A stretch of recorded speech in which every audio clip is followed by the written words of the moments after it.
చెస్లో నారా దేవాన్స్ ప్రపంచ రికార్డ్ని క్రియేట్ చేయగలిగారు.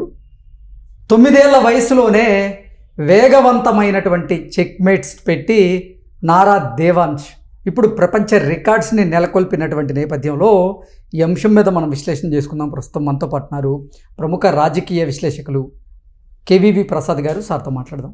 సార్ నమస్తే. సార్ నమస్తే అండి. నారా దేవాన్స్ ఒక సరికొత్త చరిత్రకి ఆయన శ్రీకారం చుట్టారని చెప్పచ్చు. చెస్లో 9 ఏళ్ల వయసులోనే వేగంగా చెక్మేట్ పెట్టిన వ్యక్తిగా ఆయన ప్రపంచ రికార్డుని నెలకొల్పగలిగారు. ఏంటి సార్, దీన్ని ఎలా చూడాలి? సో డెఫినెట్గా ఇది అభినందనీయం అండి. డెఫినెట్గా మనం అతి తొందరలో ఇప్పుడు మనం ఎవరైతే 18 ఏళ్ల వయసులో వరల్డ్ రికార్డ్ సాధించిన దొమ్మరాజు గుకేష్ని చూసాం. సో బహుశా ఆ రికార్డ్ని ఈయన ఇంకో 2-3 ఏళ్ళు తక్కువగానే బీట్ చేసే అవకాశాలు అయితే మెండుగా కనిపిస్తున్నాయి. నాకు తెలిసి బహుశా 14-15 ఏళ్ళకు ఈయన రికార్డుని బ్రేక్ చేసినా మనం ఆశ్చర్యపక్కల. ఎంత ఏదనుకున్నా అట్లీస్ట్ డెఫినెట్గా ఆ 18 ఇయర్స్లో రికార్డు ఏదైతే ఇప్పుడు రికార్డు చేయడం జరిగిందో ఆ రికార్డుని డెఫినెట్గా దేవాన్స్ చేస్తాడని గట్టిగా నేను నమ్ముతున్నాను. ఎందుకంటే చాలా షార్ప్గా ఒక లేజర్ వేగంతో ఆయన ఆ మూమెంట్స్ కానీ చేయడం కానీ ఆ వీడియో క్లిప్పింగ్ చూశాను నేను. సో అంటే ఒక లేజర్ ఎంత ఫాస్ట్గా కిరణాలు వేగంగా ట్రావెల్ చేస్తాయో ఆ లేజర్ షార్ప్నెస్ అతనిలో కనబడుతుంది మనకి. సో డెఫినెట్గా ఏదో చెబుతారు కదా, సామె చెబుతారు కదా, పులి కడుపుని పులే పుడుతుంది కానీ పిల్లి పుట్టదు కదా. అదేవిధంగా తాతగారేమో అపర చాణక్యుడు, రాజకీయాల్లో కాకలు తీరిన ధీరుడు వీరుడు ఆయన.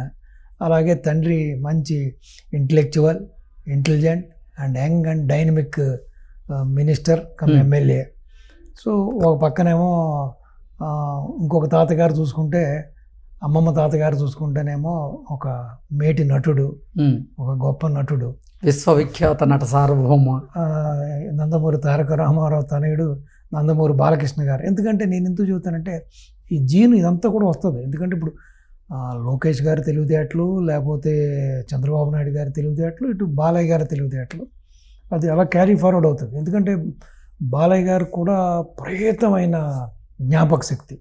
మీరు చూసుకుంటే ఆయన ఏదన్నా ఒక సబ్జెక్టు మాట్లాడితే మీరు ఎప్పుడైనా ఆయనతో ఇంటరాక్ట్ అవుతే తెలుస్తుంది. అది పౌరాణికమైన ఏదైనా సరే ఆయన అనర్గళంగా ఎంత పెద్ద డైలాగ్ అయినా సరే ఒక సింగిల్ టేక్లో చెప్పేస్తాడు ఆయన. అలాగే విధంగా ఒకసారి మనం చూసాం క్లిప్పింగ్, వారికి వీరు తాత వీరికి వీరు తాత ఈయన భార్య ఏది ఈయనని ఒక పౌరాణికంలో ఒక స్టేజీ మీద ఆయన మొత్తం ఆ భారతంలో సంబంధించిన వాళ్ళందరి రిలేషన్స్ ఆయన అనర్గళంగా చెప్పడం చూసాం. అందరూ నివ్వెరపోయారు. అంటే జ్ఞాపక శక్తికి ఇప్పుడు సాధారణంగా మన తాత, మా తండ్రి, తాత, ముత్తాత, ఆ తర్వాత మనమే తడుముకుంటాం. అటువంటిది ఆయన. సో కాబట్టి ఏంటంటే డెఫినెట్గా ఆ ఎమ్స్ అన్నిటిని కూడా పుణుకుపుచ్చుకున్నాడు కాబట్టి ఆయన ఈ రికార్డు చేయడం అన్నది. ముత్తాత ముఖ్యమంత్రి, ఒక తాత ముఖ్యమంత్రి, నాన్న మంత్రి, ఇంకొక తాత ఎమ్మెల్యే, ప్రముఖ నటులు, నందమూరి అదే బసవతారకం దానికేమో హాస్పిటల్కి చైర్మన్ ఆయన. సో ఏం చెబుతా అంటే ఇప్పుడు సాధారణంగా ఈ యొక్క ఇది మాత్రమే కాకుండా అప్పుడు 175 మూవ్స్లో అంత ఫాస్ట్గా చేయడం అంటే దగ్గర 5334 ఆ సంకల్పాలను చేసుకుని దీన్ని క్రియేట్ చేశారు. దీన్ని ఆ 175 మూవ్స్ని కూడా ఆల్మోస్ట్ ఆయన 11 నిమిషాల 59 సెకండ్లో ఫినిష్ చేశారు. ఇది కాకుండా ఇంకొక రికార్డును కూడా ఆయన ఒక 1 minute 43 secondsలో చేయడం జరిగింది. అలాగే ఇంకొక రికార్డ్ని 5 నిమిషాల్లో చేయడం జరిగింది. సో డెఫినెట్గా ఇదేంటంటే it shows it's calibre, it's strength, stamina, ఆ యొక్క ఇంటెలిజెన్స్ని మనకు క్లీన్గా కనపడుతుంది. ప్లస్ అందరూ ఆడతారు, కానీ ఇతను ఆడే విధానం ఎలా ఉందంటే ఆ షార్ప్ రేజర్ తోటి, అంటే రేజర్ కిరణాలు ఎంత వేగంగా మనం ప్రయాణిస్తాయో అలాగా ఆ లేజర్ వేగంతో ఈయన పావుల్ని కదుపుతూ ఉన్నాడు. సో డెఫినెట్గా నాకు తెలిసి అంత వేగంగా బ్రెయిన్ పనిచేయడం కూడా అసలు గొప్ప విషయం.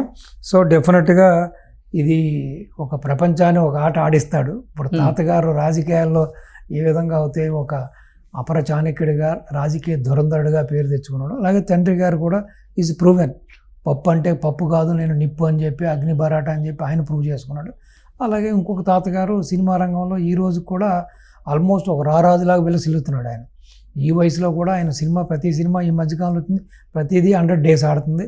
ప్రతి సినిమా కూడా ఒక మంచి సందేశంతో కూడింది, ఒక మంచి సినిమాలు వస్తూ ఉన్నాయి ఆయనకి. ఆయన ఇంకా ఈ వయసులో కూడా ఇంకా రోజు రోజుకి ఫ్యాన్ బేస్ పెరుగుతుంది కానీ తగ్గట్లేదు. సో మరి అటువంటి కుటుంబం నుంచి వచ్చిన దేవాన్సు ఇంత చిన్న వయసులోనే ఈ విధంగా మరి చేయడం అనేది నిజంగానే అబ్బురపరిచే విషయం. సో డెఫినెట్గా ఏంటంటే ఇప్పుడున్న ప్రస్తుత తల్లిదండ్రులకి నేను చెప్పదలుచుకుంది ఏంటంటే, ఇప్పుడు ఇంత లెగసీ ఉన్న కుటుంబం నుంచి వచ్చిన ఒక కుర్రోడు ఎంత కష్టపడి ఎంత శ్రమ చేసి ఆ రాయల్ చెస్ అకాడమీ ద్వారా వాళ్ళు పిండేస్తారు మనిషిని పట్టుకుని. అసలు వాళ్ళు అంత కఠోరమైన పరిశ్రమ చేపిస్తారు. మరి ఇంత కఠోర పరిశ్రమకు కూడా ముందుకు వచ్చిన తల్లిదండ్రులు కానీ ప్లస్ కుటుంబ సభ్యులు కూడా దాన్ని ప్రోత్సహించడం అన్నది కూడా చాలా గొప్ప విషయం. ఇప్పుడు మనం చాలామంది తల్లిదండ్రులను చూస్తున్నాం, పిల్లలు ఆడిందే పాట పాడిందే పాట పళ్ళంటూ వాళ్ళ ఇష్టానుసారం వదిలేసేసి ఒబిసిటీ తోటి వాళ్ళు అడిగిన జంక్ ఫుడ్లు ఫాస్ట్ ఫుడ్లు పెట్టి, లేకపోతే ఒక శారీరక శ్రమ లేకుండా ఈ విధంగా నువ్వు బెనిఫిట్ షోకి తీసుకెళ్తావో లేదా, అది 3,000 అయినా 5,000 అని చెప్పి సినిమాకి తీసుకెళ్ళడం, ప్రాణాలు కోల్పోయిన సంఘటనలు కూడా మనం చూసాం. అప్పుడు అల్లు బన్నీ సినిమా పుష్ప 2కి ఒక కుటుంబం అన్యాయంగా బలైపోయింది. తల్లి చనిపోయింది, అబ్బాయి ఏమో ఆ తొక్కులాట్లో ఆక్సిజన్ అందక బ్రెయిన్ డెడ్ అయిపోయి కూర్చున్నాడు. సో ఇటువంటి పరిస్థితుల్లో ఎంత లెగసీ వచ్చి, ఒక పక్కన తాతగారు ముఖ్యమంత్రి, ఒక పక్కన తండ్రి మంత్రి, ఒక తాతగారు ఎమ్మెల్యే ప్లస్ బసవతారకం చైర్మన్, ఒక పెద్ద ప్రముఖ నటుడు. సో అబ్బాయి దగ్గర లేని డబ్బులా, లేకపోతే ఆ కుటుంబం దగ్గర లేని ఆస్తులా, లేకపోతే ఆ కుటుంబం దగ్గర లేని సుఖాలా, మరి అంటే చూడండి, తల్లిదండ్రులు ప్రోత్సహించే విధానం, తాత నాయనమ్మలు ప్రోత్సహించే విధానం, ఇటు అమ్మమ్మ ఈ తాతయ్య ప్రోత్సహించే విధానం చూడండి. అంటే ఈ నారా దేవాన్స్ విషయంలో ఒక్క నారా కుటుంబం నందమూరి కుటుంబమే ఆనందపడటమే కాకుండా ఈ రోజున మన ప్రతి తెలుగువాడు కూడా ఆనందపడుతున్నాడు, ప్రతి తెలుగువాడు కూడా అబ్బురపడుతున్నాడు. కానీ దీని నుంచి తల్లిదండ్రులు నేర్చుకోవాల్సిన విషయం ఏంటంటే, పిల్లలకి ఏదైనా ఒక విషయాన్ని ఈ విధంగా దాని మీద ఒక విషయం మీద ఆసక్తి కల్పించి దిశగా వాళ్ళకు ఒక ట్రైనింగ్ ఇప్పించి వాళ్ళని ఈ విధంగా తీర్చిదిద్దుకోవడం అనే దానికి ఈ రోజున దేవాన్స్ యొక్క ఎపిసోడే ఫైనెస్ట్ ఎగ్జాంపుల్. 30,000 రూపాయలు కష్టపడి జీతం తెచ్చుకునేవాడు 12,000 రూపాయలు ఖర్చు పెట్టి 4 టికెట్లు కొనుక్కుని అంత ఆగమేఘాల మీద అర్ధరాత్రి గడి బెనిఫిట్ షోలు చూసి ప్రాణాలు పోగొట్టుకోవాల్సిన గత్యంతరం ఏమొచ్చిందని పిల్లలు అడుగుతారు. పిల్లలకు తెలియని వయసు అది. ఎస్, బన్నీ ఫ్యాన్ అయినా, తారక్ ఫ్యాన్ అయినా, ఇంకొక ఎక్స్ వై ఎవరి తారక్ అయినా, అది తల్లిదండ్రుల బాధ్యత. అది విడమర్చి చెప్పి, ఇప్పుడు కాదమ్మా, 2వ రోజున వెళ్దాం, 3వ రోజున వెళ్దాం, లేకపోతే 4 రోజుల తర్వాత వెళ్దాం, వారం రోజుల తర్వాత వెళ్తాం, లేకపోతే నీకు స్కూల్ లేనప్పుడు వెళ్దాం అని చెప్పుకోవాలి. కానీ ఈ విధంగా పిల్లలు ఆడిందే ఆట పాడిందే పాట అన్నట్టుగా పిల్లలు చెప్పినట్టు ఆడడం కాకుండా, ఈ రోజున దేవాన్స్లో ఉన్న ఆ యొక్క ఆసక్తిని, అతను వరల్డ్ వైడ్ ఉన్న ఈ చెస్ ప్లేయర్స్ ఎవరవుతున్నారో వాళ్ళందరినీ స్ఫురణ తీసుకుని తను కూడా ఆ విధంగా అవ్వాలనుకున్న దానికి తల్లిదండ్రులు ఏ విధమైన ఒక కఠోర పరిశ్రమను అతనికి నేర్పించి ఆ రాయల్ చెస్ అకాడమీ ద్వారా ఈ రోజున తీర్చిదిద్ది, ఈ రోజున యావత్ ప్రపంచం ఆశ్చర్యపోయేలాగా 9 ఏళ్ల కుర్రవాడు ఇంత ఘనమైన రికార్డుని సాధించాడని అందరూ కొనియాడుతుంటే, నిజంగానే అది చంద్రబాబు నాయుడు గారికైనా, లోకేష్ గారికైనా, ఇటు బాలకృష్ణ గారికైనా, బ్రహ్మణి గారికైనా, ఎవరికైనా కుటుంబ సభ్యులందరికీ కూడా ఇది ఒక గర్వకారణం, ప్రైడ్ మూమెంట్. ఆ విధంగా కూడా ప్రతి తల్లిదండ్రులు కూడా వాళ్ళ బిడ్డల్ని, సపోజ్ క్రికెట్ మీద ఆసక్తి ఉంటే ఎస్, కఠోరమైన పరిశ్రమ చేయించండి పిల్లోడి చేత. ఫుట్బాల్ అయినా, కబడ్డీ అయినా, వాలీబాల్ అయినా, ఏదైనా సరే ఆ దిశగా పిల్లల్ని ప్రోత్సహించాలి. కానీ వాళ్ళు ఆడినట్టుగా ఆడి, పాడిందంటగా పాడి, వాళ్ళకి జంక్ ఫుడ్లు ఫాస్ట్ ఫుడ్లు పెట్టి, టీవీల మీద కూర్చోబెట్టి, రిమోట్లు ఇచ్చి, ల్యాప్టాప్లు ఇచ్చి, సెల్ ఫోన్లు ఇచ్చి వాళ్ళ జీవితాలను నాశనం చేయకూడదని, ఇది ఈ యొక్క ఎపిసోడ్ వచ్చి ఇది యావత్ 2 రాష్ట్రాల్లో ఉన్న, మొత్తం దేశం అన్నది వదిలేసేయండి, ఈ 2 రాష్ట్రాల్లో ఉన్న చాలా తెలుగు ఫ్యామిలీస్కి ఈ రోజున తల్లిదండ్రులు ఏ విధంగా బిడ్డల్ని అతిగారాభం చేసి వాళ్ళు డ్రగ్స్కి బానిసలు అయ్యేలాగా, మాదక ద్రవ్యాలకు బానిస అయ్యేలాగా, చెడు వ్యసనాలకు బానిసలు, తాగుడికి బానిసలు అయ్యేలాగా, బెట్టింగ్లకు బానిసలు అయ్యేలాగా, ప్యాకెట్లకు బానిసలు అయ్యేలాగా, చిన్న వయసులోనే ప్రేమ పెళ్ళి అంటూ వాళ్ళ యొక్క కర్తవ్యాలను మర్చిపోయి ప్రవర్తింటుంటే తల్లిదండ్రులు కూడా తందాంతానా అని ఆడి, ఆ తండ్రి పబ్కి వెళ్తే కొడుకో పబ్కి వెళ్ళి, లేకపోతే తండ్రి తల్లి కూడా కలిసి కూర్చుని తాగి తందనాలు ఆడుతున్న ఈ తరుణంలో దేవాన్స్ ఎపిసోడ్ని ఒక్కసారి మనం సున్నితంగా క్షుణ్ణంగా పరీక్షిస్తే, ఇప్పుడు అంత అష్టైశ్వర్యాలు ఉన్న ఒక బిడ్డ అంత కష్టపడి అంత మేధోమదనం చేసి అంత ఒక షార్ప్ మైండ్ తోటి ఒక లేజర్ వేగంతో ఆ యొక్క గేమ్ ఆడుతున్నాడంటే మరి వెనకాల తల్లి తండ్రి ఆ కుటుంబం ప్రోత్సాహమే కదా. అంటే ఏ విధంగా తీర్చిదిద్దుకున్నారు, అతను గారావం చేయలేక, అతను అడిగిన ఫుడ్ పెట్టలేక, లేకపోతే అడిగిన వస్తువు కొనుగోలేక, అడిగిన ప్రదేశానికి తీసుకెళ్ళలేక, అన్నీ ఉన్నా కూడా అతన్ని ఆ విధంగా అతన్ని ఎంకరేజ్ చేసి ఈ రోజున తీర్చిదిద్దారంటే ప్రతి వాళ్ళు ఆలోచించాలి. మనం బిడ్డల్ని ఎలా కనడం ముఖ్యం కాదండి, కనడం అన్ని జంతువులు కూడా కంటాయి. పాములు ప్రతి ఒక్క జంతువు కూడా బిడ్డల్ని కంటుంది. కానీ ఒక మానవ జన్మ ఎత్తిన తర్వాత మనకంటూ విచక్షణ ఉంది, మనకంటూ ఒక విధానం ఉన్నప్పుడు మనం మన బిడ్డల్ని ఏ విధంగా తీర్చిదిద్దుకోవాలి, మన బిడ్డల్ని ఏ విధంగా మనం ఒక మలుచుకోవాలనేది శిల్పి అండి. తల్లిదండ్రులు అనేవాళ్ళు ఒక శిల్పి అండి.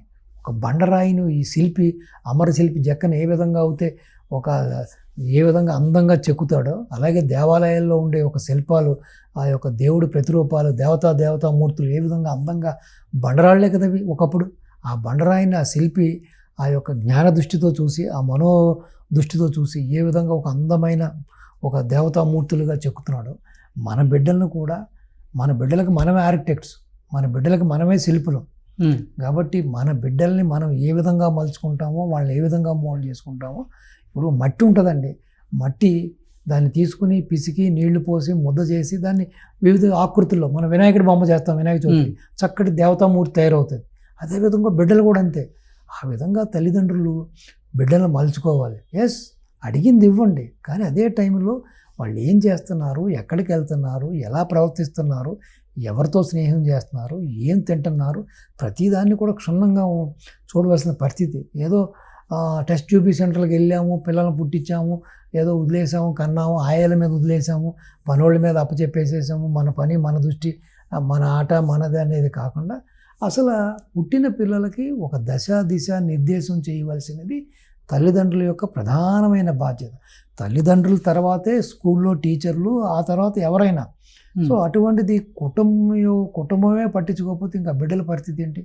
కాబట్టి ఇప్పటికైనా సరే ఈ యొక్క దేవాంశి యొక్క ఎపిసోడ్ని, ఆ విజయాన్ని, అతని కష్టాన్ని చూసుకుని ఎంతోమంది తల్లిదండ్రులు తమ బిడ్డలను కూడా వాళ్ళ యొక్క దిశ మార్చుకోవడానికి కృషి చేయాలని, ఆ దేవాంశిని ఒక రోల్ మోడల్గా చెప్పి వాళ్ళ పిల్లలను కూడా వాళ్ళకి ఇష్టమైన రంగాల్లో వాళ్ళని ఈ విధంగా తీర్చిదిద్దాలని, అది చదువైనా, ఆటైనా, పాటైనా, అలాగే చిన్నప్పటి నుంచి ఒక క్రమశిక్షణతో కూడిన జీవితాన్ని అలవాటు చేయాలని, దానికి Devan's is the finest example. కాబట్టి అతన్ని ఒక రోల్ మోడల్గా పిల్లలకు చూపించి చెప్పి, అతను సాధించిన విజయాన్ని వాళ్ళకి పదే చెప్పి, ఆ దిశగా వాళ్ళ పిల్లల యొక్క భవిష్యత్తుని, వాళ్ళ తలరాతనే మార్చాలని, ఆ విధంగా ఇప్పటికైనా సరే ఆంధ్ర రాష్ట్రంలో 2 రాష్ట్రాల్లో కూడా అతి గారంతో, మితిమీరిన మమకారంతో బిడ్డలను పాడు చేస్తున్న తల్లిదండ్రులకి మీ ద్వారా నా విన్నపం, నా విజ్ఞప్తి. ఓకే అండి, థ్యాంక్ యూ సో మచ్. నమస్తే అండి.